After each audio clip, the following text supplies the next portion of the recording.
Ya, Gunung Padang versi Pilar Al-Quran. Ahad tanggal 8 November 2020. Nah, sebagai pembuka saya ingin melihatkan bagaimana gurun Sahara dahulu ternyata berada di daerah tropik. Nah, itu ditemukan tahun 1981 oleh BBC, sudah dibikinkan CD-nya ini. 1981, 140 miles above the desert sands, the Space Shuttle Columbia looked down upon this desert and took a high-tech snapshot. What they saw took them completely by surprise. Instead of a flat and barren expanse of sand, the infrared revealed mountains and river valleys. That picture revealed a hidden world only a few meters beneath the surface of the desert.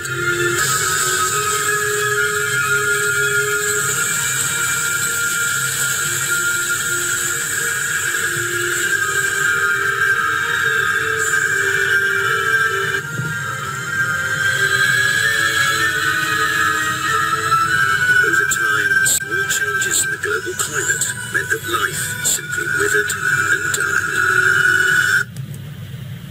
Jadi kesimpulannya, gurun Sahara itu dulu berada di daerah tropik. Nah, itu bukti dari NASA. A'udzubillahi minasyaitonirrajim. Bismillahirrahmanirrahim. Jika kita perhatikan Gunung Padang, itu ada kesamaan susunan dengan pilar Al-Quran, pilar-pilarnya. Teras 4 dan 5 misalnya. Di Gunung Padang itu terasnya ada 5, 1, 2, 3, 4, 5. Di teras 4 Gunung Padang hanya ada satu batu, disebut batu ujian. Jadi kalau Anda ke sana nanti yang menggait itu mengatakan, di teras 4 ini cuma ada satu batu, batu ujian. Nah, batu ini bagi yang datang ke sini kan harus mengangkatnya. Ya, diangkat, dipeluk, diangkat, kemudian dilepas. Nah, kalau dia nggak sanggup mengangkat, berarti dia nggak lulus ujian. Jadi dia nggak boleh terus ke Singgasana. Tapi yang jadi masalah, mengapa cuma satu batu ini aja situs yang ada di sini? Ternyata ini ada di pilar Al-Quran. Di pilar Al-Quran ini adalah pilar nomor 31, teras 4. Yaitu surat ke-31. Selanjutnya adalah bangun Y kita kan. Nah, kalau saya ingin samakan bangun Y itu adalah seperti ini, dia akan mirip dengan Gunung Padang. Gunung Padang setelah batu ujian ini dia adalah Singgasana. Ini surat shotnya saya rebahkan, surat 38-nya saya rebahkan. Nah, jadi kita bisa tidur di situ. Nah, kita bisa tidur di situ. Jadi kita melihat Gunung Pangrango di situ. Ya, pertanyaannya mengapa gunung itu bernama Pangrango? Nanti ada jawabannya. Bangunan itu seperti ini, dia Singgasana itu seperti ini, teras 5. Nah, itu batu ujian. Anda lihat, batu ujian itu sendiri berdiri. Sebelumnya kita juga tidak mengerti mengapa itu sendiri berdiri di situ. Tapi setelah kita melihat Gunung Padang, oh kita ngerti kalau begitu itu batu ujian. Ini Singgasana. Nah, di surat ke-38 ini ada ayat 26 yang mengatakan, hai Daud, sesungguhnya kami menjadikanmu khalifah di bumi. Gambarannya seperti itu. Jadi teras 5, teras 4, teras 3, teras 2. Nah, teras 1 itu agak turun dia. Nah, jadi di situ ada penyangga namanya Talut. Nah, kalau pakai Tot itu ada di dalam Al-Quran, Tolut, nama seorang raja sebelum Daud. Jadi itu gambarannya tentang Gunung Padang. Kalau di pilar Al-Quran Anda lihat 2, 3, 4, 5 itu dibatasi dengan 2 pilar. Satu itu seolah-olah dia agak berbeda dengan 2, 3, 4, 5. Ada 2 pilar. Nah, Anda lihat 2, 3, 4. Jadi 4 itu betul satu itu kan. 3 Anda lihat, 3 itu dibatasi oleh 8 dan 8. Saya lihat kan ya. Nah, 3 coba. teras 3. Nah, teras 2. Nah, itu teras 4, 2, 3, 4, 5. Memang beda dengan teras 1. Teras 1 agak di bawah. Jadi orang datang ke Gunung Padang, dia tidak bisa mengerti ini mengapa seperti ini. Ternyata pilar Al-Qur'an berbicara di sini. Teras 5, teras 4, teras 3, teras 2, teras 1. Nah, ini talut. Jadi Anda sudah dapat gambaran kalau ke Gunung Padang, oh begitu dia petanya begitu. Nah, di situ ada ayat yang mengatakan, hai Daud, sesungguhnya kami menjadikanmu khalifah di bumi. Jadi berarti di sini memang daerah raja-raja. Nah, kalau kita tarik garis ke sana, nah itu dari teras itu, teras 1 terus ke sana, itu dia akan sampai di Gunung Pangrango. Nah, ini sodetan puncak pas itu jalan itu yang seperti sabit. Nah, kesananya itu dia sampai ke Pacul Raja. Punanda berhenti Sabigat. Sabigat itu kendaraan yang 13 km di dasar laut. Nah, saya buka di internet, ternyata nama yang terkait dengan Pangrango ini berhubungan dengan penguasa bumi. Ya, berhubungan dengan raja dari segala raja. Anda bisa nanti search di internet Pangrango ini dengan nama apa dia. Jadi seperti nama samarannya Nabi Daud ditaruh di Pangrango atau Pangrango. Siapa yang menamakan Pangrango itu? Hai Daud, sesungguhnya kami menjadikanmu khalifah di bumi loh. Kata-kata di buminya ini berarti seluruh bumi kan. Nah, masih di surat ke-38, dan kami dahsyatkan kerajaannya. Wah, dahsyatkan kerajaannya. Jadi dahsyat itu bagaimana? Anda harus lihat bagaimana kerajaannya Daud. Kemudian kita loncat ke teras 2. Teras 2 itu antara 10 dan 15 saja, dibatasi oleh pagar yang tingginya 9, dibatasi oleh teras yang sama-sama tingginya 9. Nah, ini dinamakan kursi di Gunung Padang. Tiga balok batu yang seperti ini di Gunung Padang dinamakan kursi. Ini dia kursi. Jadi Gunung Padang menamakannya ini kursi. Jadi model yang disebut kursi di Gunung Padang dibenarkan oleh pilar Al-Quran, karena pilar Al-Quran juga bentuknya seperti itu. Dan yang menarik, tempat duduk kursi itu persis di surat ke-12 ayat 111 yang bunyinya bahkan dia membenarkan yang di hadapannya. Jadi Al-Quran seperti mengatakan benar, di pilar Al-Quran memang ada 3 balok juga di situ. Jadi kita seperti diyakinkan dengan kode ini. Kenapa ayat itu diletakkan di sana? Membenarkan. Sebab kalau Al-Quran tidak membenarkan, ya berarti kita tidak percaya kalau bentuk seperti itu dibilang kursi. Ya bentuknya sama kan, kursi. Di teras 2 Gunung Padang ini hanya ada 2 item. Jadi tidak seperti Borobudur banyak sekali relief-relief. Enggak, ini cuma 2 aja. Ada kursi dan ada yang disebut makom. Nah, ini makomnya. Kita kan bertanya, kok makomnya cuma 1 kaki? Nah, dia ingin mengatakan cuma 1 balok saja. Jadi dia bisa bikin persis seperti pilar Al-Quran. Atau pilar Al-Quran menjelaskan mereka. Terbalik, kalau dia terbuka terisi air kan, dia sengaja dibalik begitu supaya tidak terisi air dia. Jadi makom dan kursi saja ada di sini. Ini kursi. Ya, bagaimana Anda bisa percaya ini kursi? Nah, ayat pilar Al-Quran yang bisa membuat kita percaya, oh iya ya, di pilar Al-Quran itu memang ada. Jadi sampai di sini kita selesai membicarakan teras 2 Gunung Padang. Di pilar Al-Quran memang ada 2 item saja. Itu yang dibilang kursi, dan itu di ayat 111 surat ke-12 itu mengatakan Al-Quran itu membenarkan yang di hadapannya. Teras 4, teras 5, berarti ini teras 3. Kursi, makam, batu ujian, singgasana. Sekarang baru kita mau masuk ke teras 3. Ya, Anda lihat teras 3 itu pembatasannya. Anda lihat pembatasan teras-teras ini. Nah, dia dibatasi oleh 8 dan 8. Baru di teras 3 inilah kita susun. Nah, supaya bisa menjelaskan, kita susun dia hanya dengan menukar letakkannya.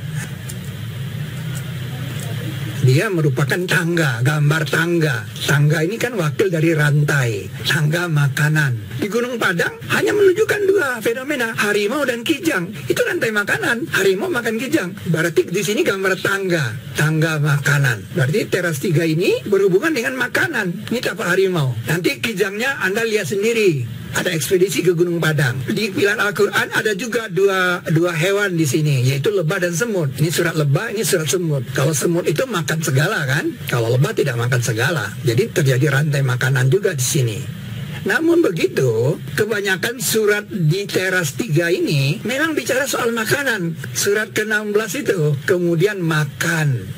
Ayatnya bilang kemudian makan dari setiap benih-benihan. 16:69. Dan itu bukan sekadar ucapan biasa, dan itu adalah wahyu Tuhan kepada lebah. Muncul kata makan. Kemudian surat ke-18 ayat 19. Maka perhatikan siapa yang suci makanannya. Dan ini merupakan ucapan pemuda Kahfi yang setelah mereka tidur 300 tahun. Setelah tidur 300 tahun, mereka kelaparan cari makanan, dan dia berpesan kepada yang membeli makanan. Maka perhatikan siapa yang suci, pakai kata zaki di sini. Azka to'ama, yang suci, bukan yang halal, bukan yang bersih, tapi yang suci. Karena orang musyrik itu najis.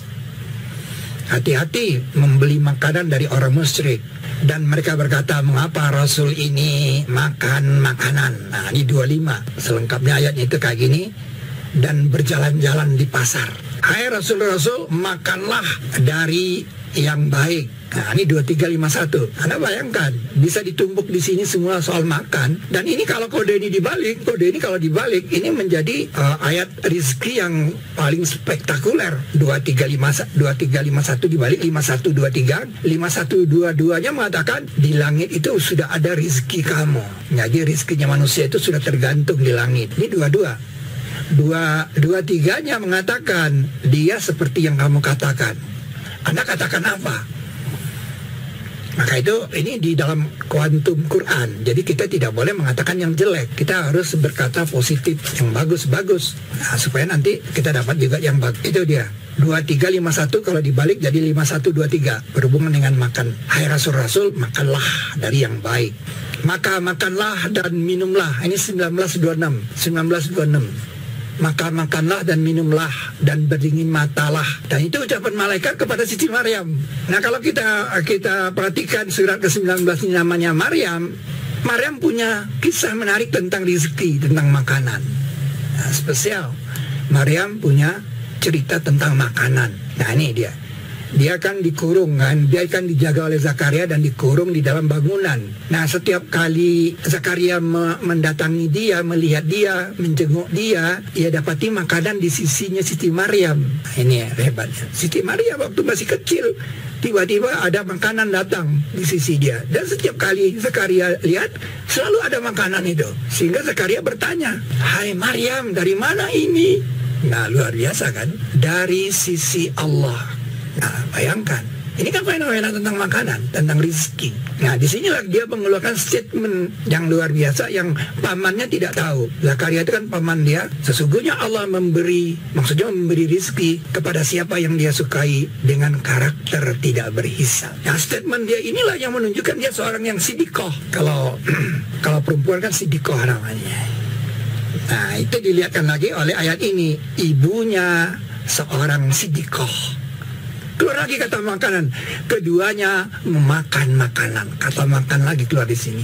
Dan yang menarik itu di 1926 ini ada kata-kata aku bernazar untuk pengatur puasa. Sehingga kita dapat kesimpulan kalau begitu teras 3 ini bab puasa. Karena dihubungkan dengan makanan. Kesimpulan kita begitu. Kalau begitu ini bab puasa. Itu berarti teras 2 bab sholat. Maka itu ada perintah sholat di makam Ibrahim. Jadi makam dihubungkan dengan sholat.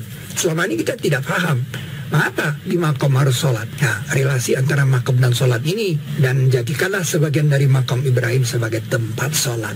Wattakhizu min maqami Ibrahim musalla. Teras 2 itu bab sholat.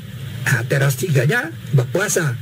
Itu berarti tadi yang batu ujian tadi bab zakat, uji kemampuan, bab zakat. Nah, jika kita perhatikan surat ke-91 sampai dengan 9, pilar satunya seperti ini. Itu dia. Ini adalah teras 1 Gunung Padang. Untuk melihatnya dengan jelas, kita perlu menukarkan 91 dan 96. Nah, kita zoom, penukaran kita lakukan.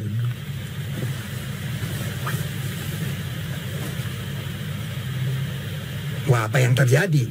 Terjadi bentuk seperti pintu. Akibatnya apa?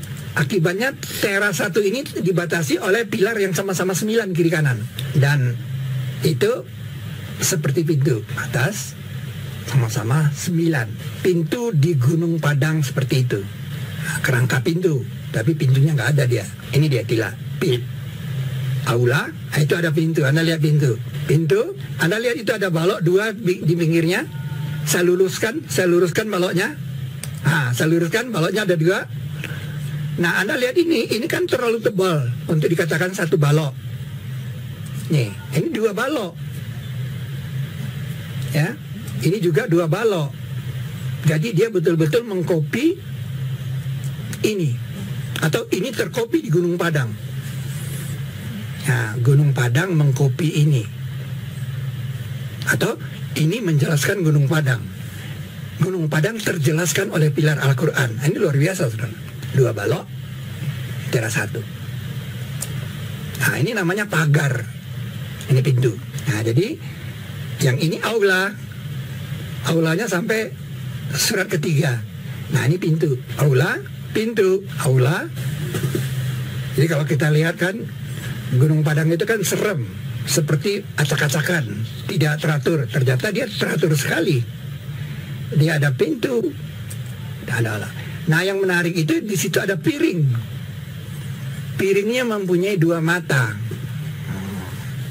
Nanti kalau kita ke Gunung Padang kita lihat, kita zoom ke mata itu gambar apa itu? Piring. Batunya beda, batunya agak kuning. Nah, di teras di aula kita juga ada 2 mata, yaitu ada alif lam mim di sini.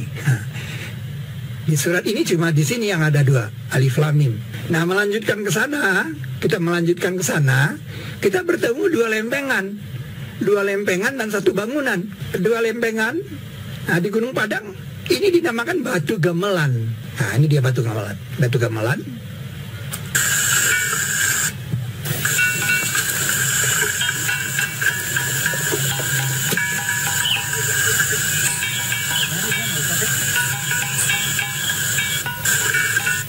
Bayangkan, jadi bukan batu ujian saja yang ada, Batu Gamelan pun ada. Dan ini namanya Gunung Masjid. Mereka menamakan Gunung Masjid. Nah, itu dia Gunung Masjid. Jadi pintu, aula, Batu Gamelan, Gunung Masjid.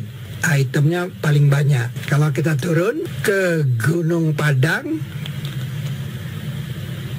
nah, kita melihat teras 1 itu, Gunung Masjid. Anda lihat Gunung Masjid. Kita putar balik.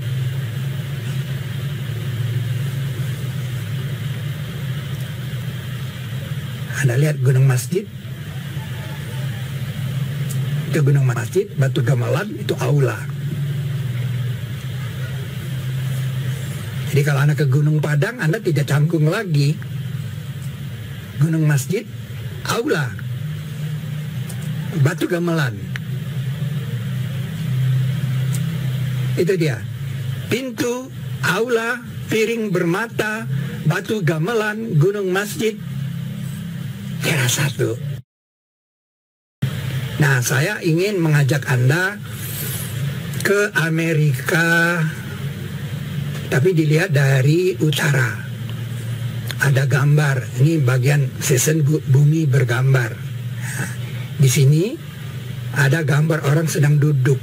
Nah, dia duduk pada tahiyat akhir. Ya, ini dia punya sajadah, bumi bergambar. Nah, ini Anda perhatikan baik-baik. Nah, itu bibirnya, hidungnya, matanya. Nah, kepalanya miring ke kanan, dia lagi ucapkan Assalamualaikum. Nah, ucapkan Assalamualaikum. Kemudian assalamualaikum lagi ke sana. Itu dia. Pertanyaannya itu apa?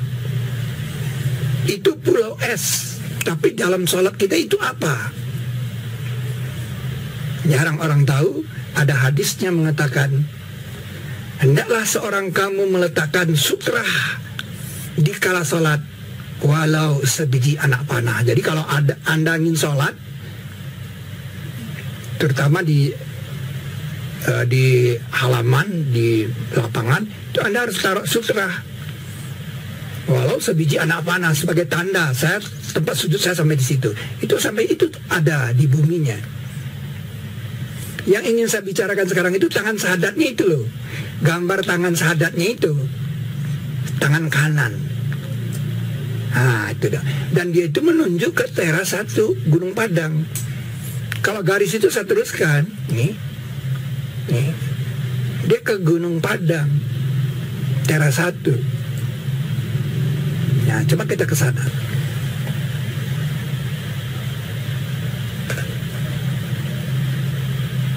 Dia lewat Pangrango.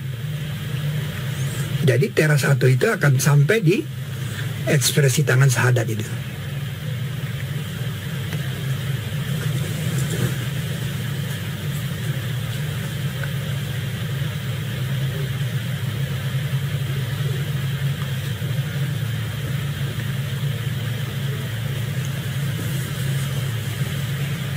Membelah Asia sampai ke Tanah Hijau,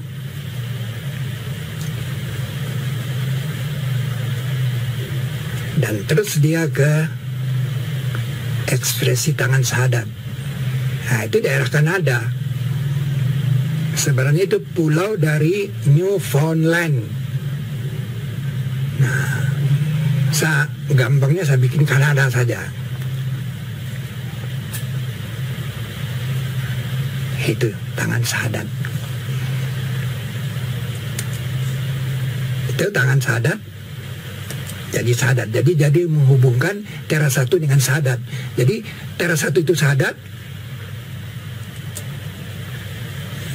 Teras 2 itu sholat. Teras 3 puasa. Teras 4 itu zakat. Sehingga sana kita tahu. Nah, Anda perhatikan ini kan 2 kan, sebenarnya dia adalah menandai bahwa dia tidak sama. Nah, tidak samanya itu karena ada talut itu. Jadi aslinya sebenarnya dia mau bilang seperti itu, ya, dia mau bilang seperti itu, dia bikin pilar 2. Nah, ini luar biasa, saudara. Bagaimana Al-Quran menjelaskan sesuatu yang hebat. Nah, karena Al-Quran itu penjelasan tiap sesuatu. Jadi pilar Al-Quran itu menjelaskan Gunung Padang. Itu demikian Gunung Padang versi pilar Al-Quran. Nah, dan piring ini bermata, 2 matanya.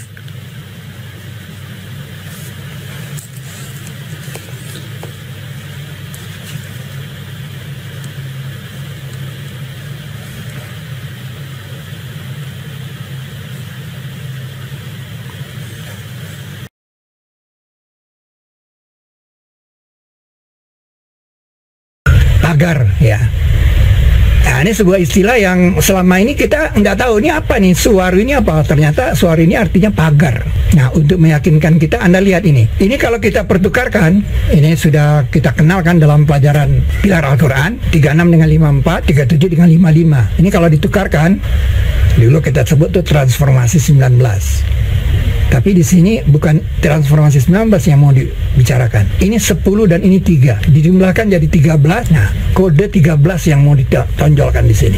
Ini ditukarkan saja 9196.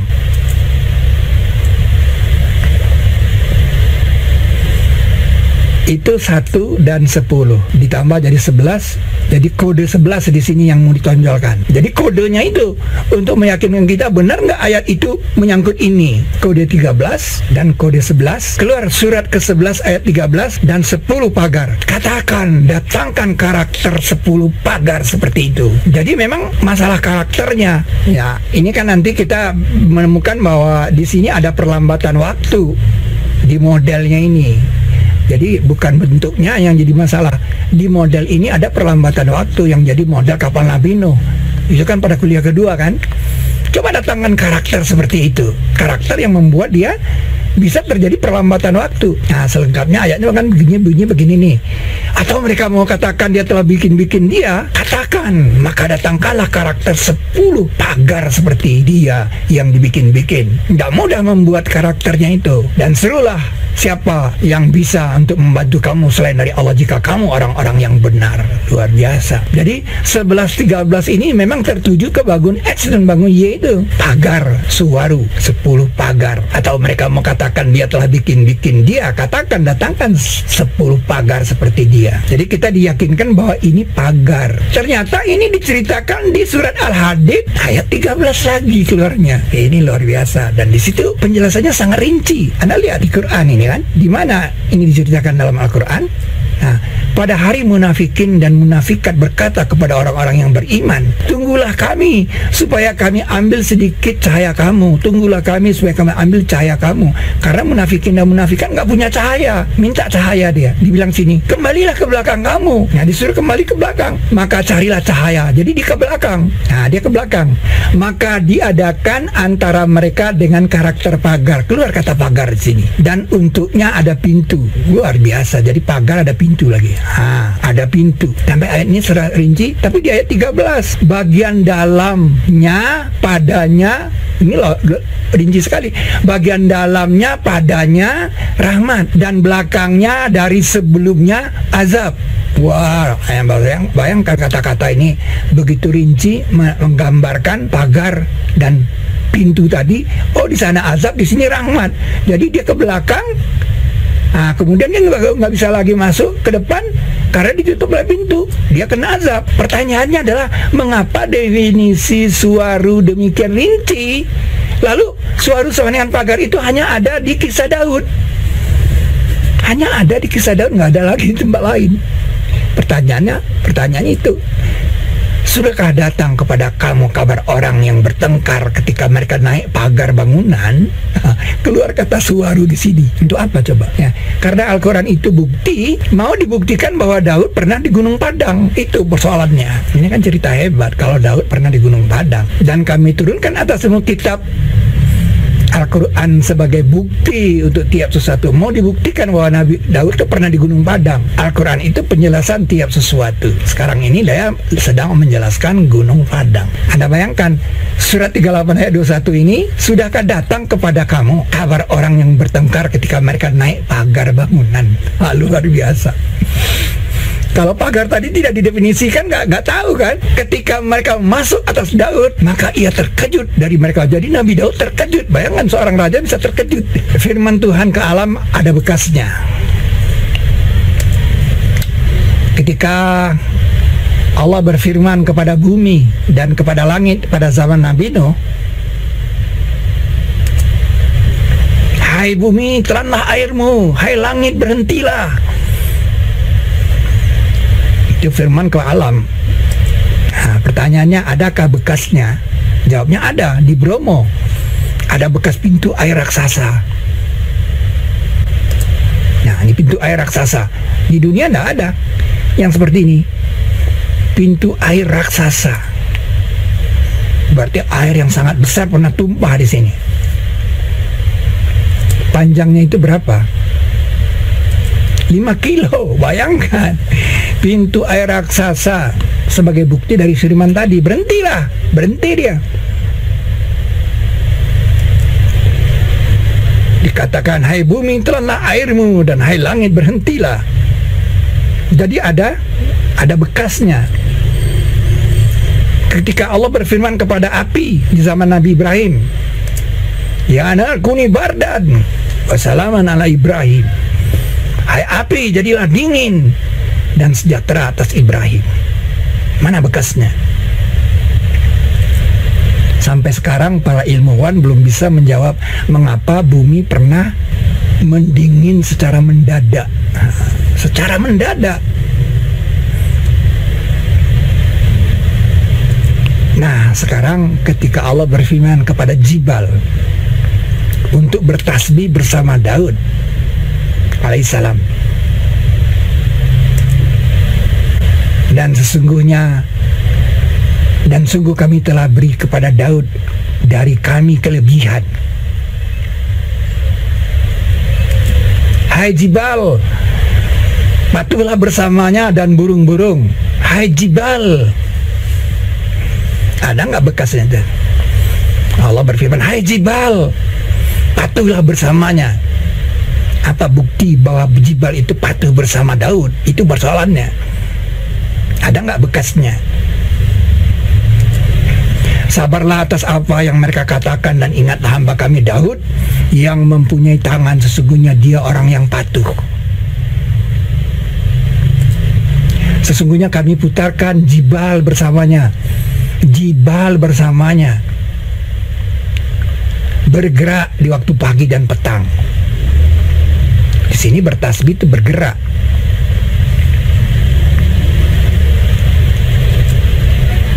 Ini dia Pacul Raja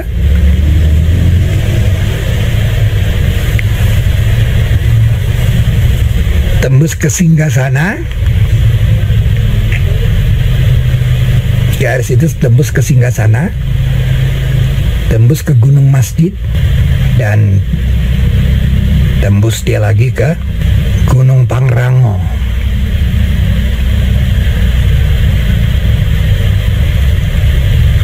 Terus dia tembus ke sana, ke Jibal Malaka dan Jibal Sumatera. Nah lihat, semua semenanjung Malaka berhenti di garis itu, begitu juga Sumatera.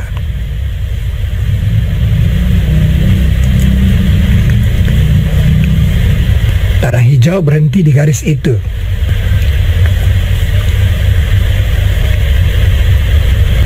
Pegunungan Andes membujur searah garis itu. Bahkan benua Australia pun merapat ke garis itu. Sudahkah datang kepada kamu kabar orang yang bertengkar ketika mereka naik pagar bangunan? Ketika mereka masuk atas Daud, maka ia terkejut dari mereka. Semua itu jadi bukti bahwa ini adalah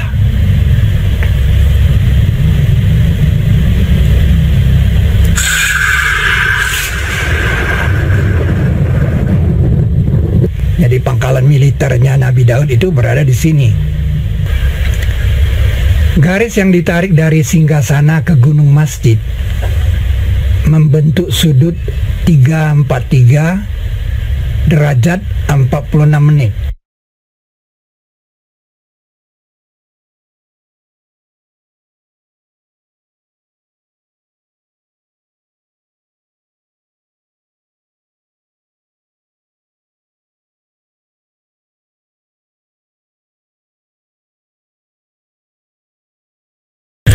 Garis itu kita sebut garis 343. Nah, surat ke-34 ayat 3 mengatakan tidak tersembunyi darinya seumpama debu di langit dan tidak di bumi. Tidak yang lebih kecil dari itu dan tidak yang lebih menyolok, melainkan di dalam kitab yang nyata.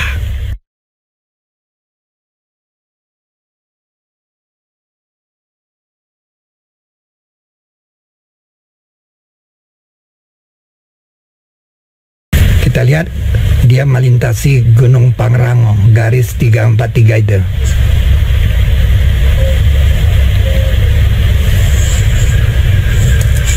Pangrango, garis 343 itu melintasi Gunung Pangrango. Pernah Anda mengira Malaka dulunya di sana? Malaka itu dulunya di sana. Perhatikan baik-baik bentuknya. Karena bumi berputar mengikuti garis 343 ke sana, maka Malaka dan Sumatera bergerak ke sana.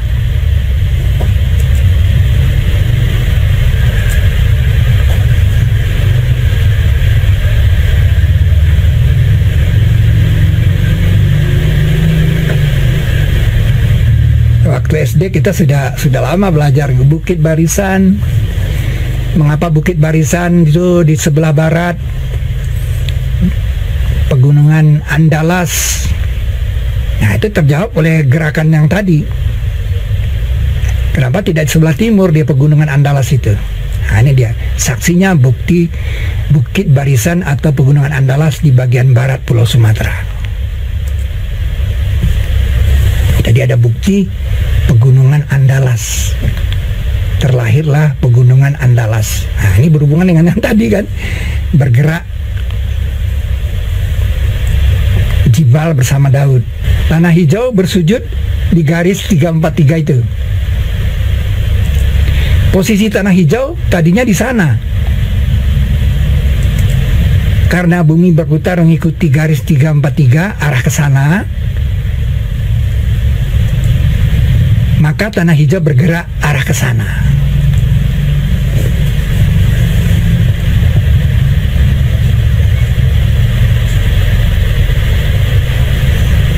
Ini file terpanjang, bikinnya sebulan. Amerika Selatan bergerak ke sana karena gerak rotasi bumi ke sana geraknya.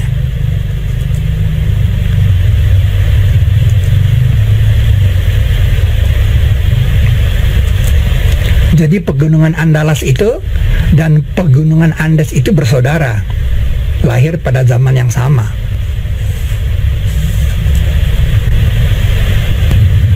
Antartika ditemukan batu bara. Sebagai bukti dulu banyak pohon-pohon di Antartika. Penemuan ini sudah lama, orang udah tahu bahwa adanya batu bara berarti dia dulu di tropik. Nah, gaya yang menggerakkan Antartika ke kutub selatan itu adalah gaya rotasi dari gaya rotasi garis 343 tadi. Gerak rotasinya ke sana, Antartikanya bergerak ke sana.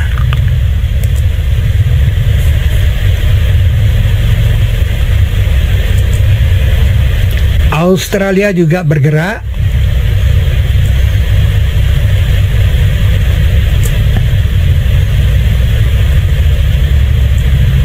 Pertanyaannya adalah kapan itu terjadi?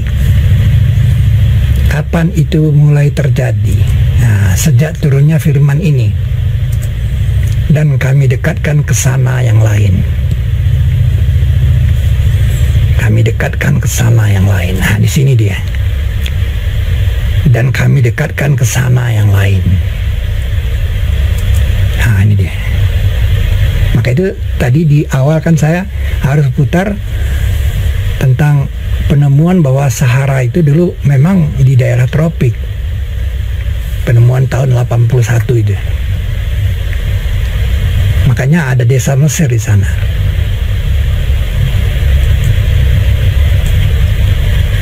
Sahara dulu daerah tropik sudah dibuktikan dengan pesawat ruang angkasa. Itu BBC sudah bikin filmnya. Nah, ayat pamungkas dari kejadian itu adalah engkau lihat Jibal, engkau sangka dia diam, padahal dia berjalan seperti jalannya awan. Ayat ini kan hampir tidak terdakwahkan. Dalam konteks apa ini mau disampaikan? Ternyata dalam konteks bicara tentang Gunung Padang. Ini ayatnya harus keluar. Sehingga kita menemukan rotasi bumi di masa lalu. Kita sudah lama bicara tentang Antartika itu dulu di tropik, tapi gaya apa yang membuat dia ke selatan?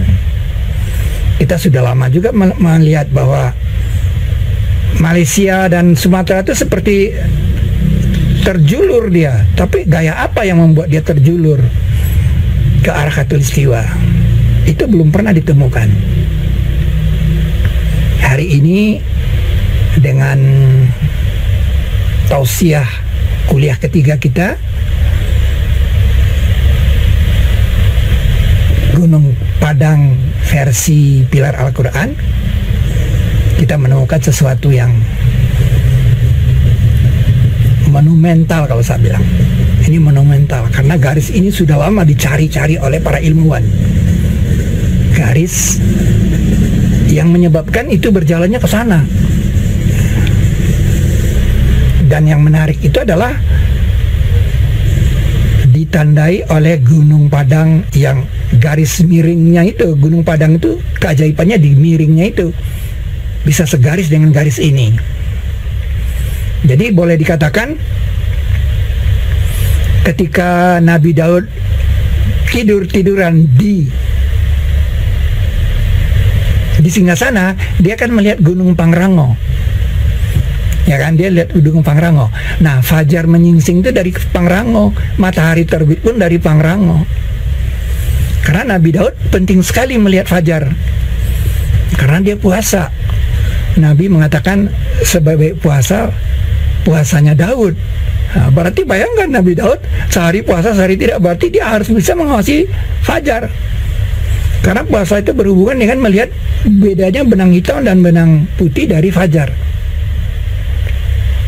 Kalau Anda lihat dari bangun X tadi, itu setelah matahari itu 90, ya kan? 90 itu apalah negeri. Setelah 90 itu adalah fajar. Jadi Anda bisa bayangkan fajar menyingsing itu ditulis di dalam Al-Quran.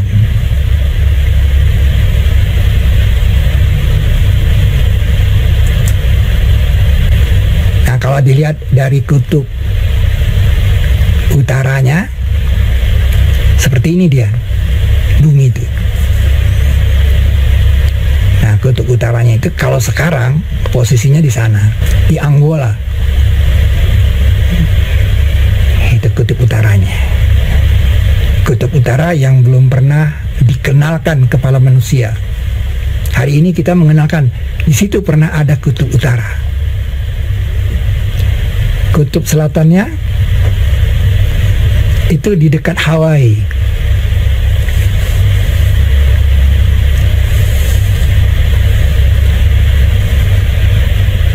Di dekat Hawaii.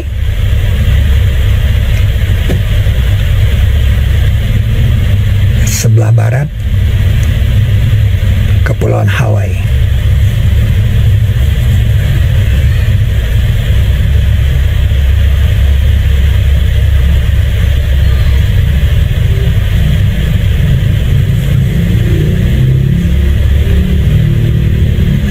Sepertinya saya 30 menit lebih cepat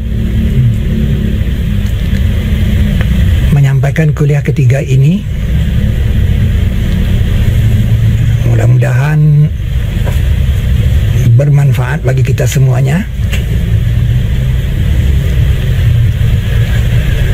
Ahad tanggal 8 bulan 11 2020, Gunung Padang versi Pilar Al-Quran.